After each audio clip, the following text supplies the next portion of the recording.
দোস্তো আমাৰ প্ৰথমটো ভিডিঅ'লৈ স্বাগতম জনাইছোঁ এতিয়া আমাৰ বাইজনীৰ নামটো ক'ব পাৰিব নমস্কাৰ মোৰ নাম শ্ৰীমতী গায়ত্ৰী ঠেঙাল নমস্কাৰ মোৰ নাম শ্ৰীমতী অনাঘা ঠেঙাল ক্লাছটো কৈ দিয়া ক্লাছ 4 মই হ'লোঁ ক্লাছ 2ত পঢ়ি আছোঁ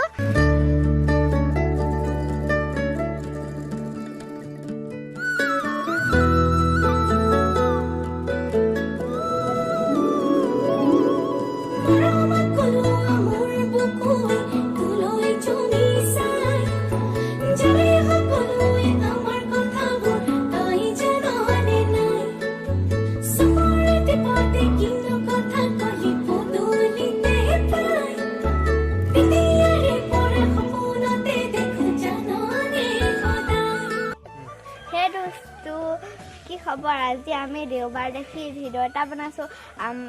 আমাৰ ভিডিঅ'টো লাইক শ্বেয়াৰ কমেণ্ট কৰিব নাপাহৰিব যদি ভাল লাগে আৰু ছাবস্ক্ৰাইব কৰি দিব